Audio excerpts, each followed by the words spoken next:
పేరు తిరుపతి అన్న, నేను రీసెర్చ్ స్కాలర్ను.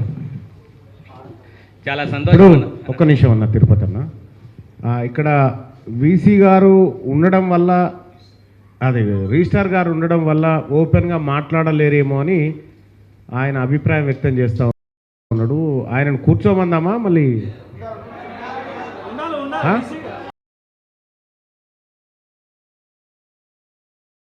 ఉండాలంటోళ్ళు చేయలేవట్రు ఇవి.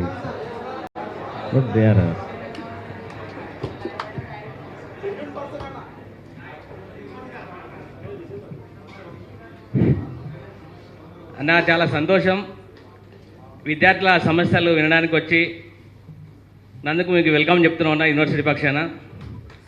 మల్లన్న అంటేనే ప్రశ్నించే గొంతు, ఆ ప్రశ్నించేటువంటి గొంతు మా కాకతీయ యూనివర్సిటీ పక్షాన కూడా ఉండాలని చెప్పి, మా సమస్యల మీద మీరు అడగాలని చెప్పి, శాసన మండలిలో మా సమస్యల మీద కూడా గొంతు ఇప్పాలని చెప్పి మనస్ఫూర్తిగా కోరుతున్నామన్నా. ఎందుకంటే మీరు గతంలో టీఆర్ఎస్ని కావచ్చు, ప్రస్తుతం కాంగ్రెస్ని కావచ్చు, ఒక చెడు కూడా ఆడుతున్నటువంటి పరిస్థితి కూడా రెగ్యులర్గా మేము చూస్తూనే ఉన్నాం. సేమ్ టైం బీజేపీని కూడా ఆడుకోవాలంటున్నాం. ఎందుకంటామంటే ఇవాళ ఎస్సీలకు కావచ్చు, బీసీలకు కావచ్చు, గతంలో ఉన్నటువంటి ఫెలోషిప్ సిస్టాన్ని తీసేసిరన్న. ఇవాళ వాంటలకి ఏంటంటే ఎస్సీలు చదువుకోవద్దని చెప్పి, బీసీలు చదువుకోవద్దు అనేటువంటి ఉద్దేశంతో గతంలో పిహెచ్డి స్కాలర్లకు ఫెలోషిప్ ఇచ్చేది. ఇవాళ ఆ పేరును రూసా ప్రాజెక్టులు అనేటువంటి పేరుతో కుదించిందన్న. ఇవాళ చాలామంది ప్రభుత్వానికి కూడా ఒకటి విజ్ఞప్తి చేయాలన్నా.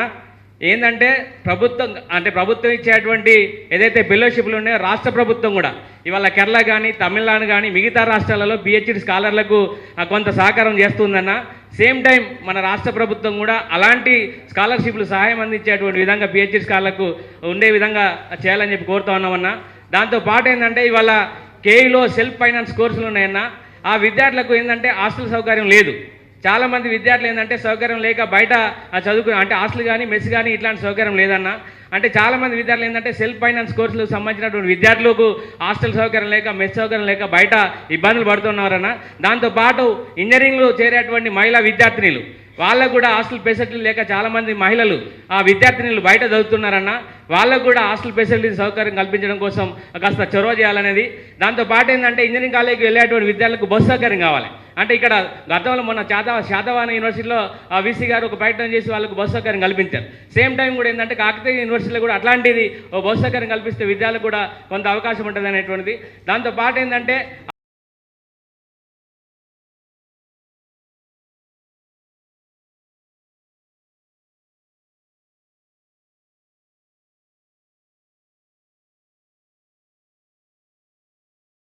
హాస్టల్లో సమస్యలకు సంబంధించి ఇవాళ స్కాలర్ హాస్టల్కి సంబంధించినటువంటి దాంట్లో ఏంటంటే అక్కడ ఉన్నటువంటి కాస్త విధంగా ఇక్కడ ఉన్నటువంటి అధికారుల దృష్టిలో కావచ్చు, అదేవిధంగా ప్రభుత్వం దృష్టికి తీసుకెళ్లేటువంటి విషయంలో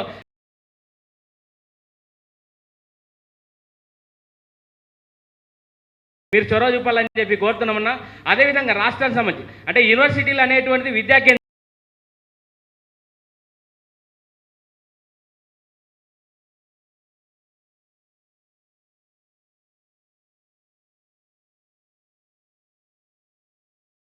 కానీ ఆ విద్యా కేంద్రాలు ఇవాళ నిరుద్యోగ కేంద్రాలుగా ఉన్నాయి. దానికి ప్రధానమైనటువంటి కారణం మీరు చూస్తా ఉన్నారు, ఇచ్చేటువంటి పరిస్థితి లేదు. కాబట్టి ఆ నోటిఫికేషన్ ఇచ్చేటువంటి విధంగా మీరు కాస్త ఆ నిరుద్యోగుల పక్షాన నిలబడి ఆ క్వశ్చన్ చేయాలని చెప్పి అడుగుతున్నాం.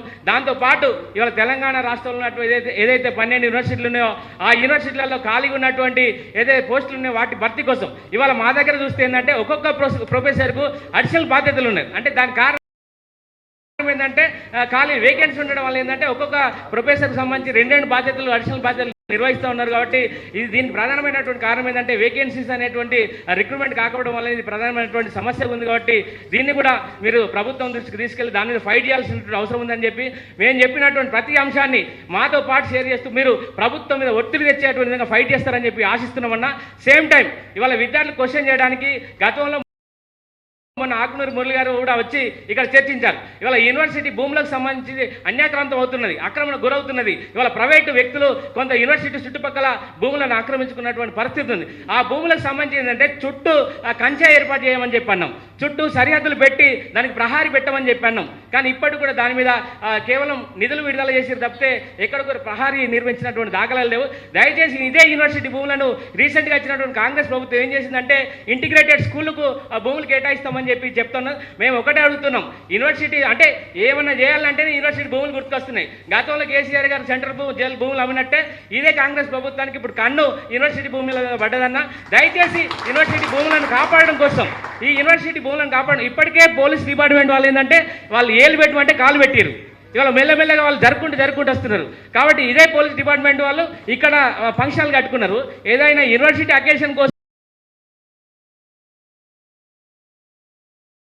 మాకు అవకాశం ఏంటంటే కూడా ఇచ్చేటువంటి దాఖలాలు. కాబట్టి ఇక్కడ ఉన్నటువంటి ఏదైతే ఇక్కడ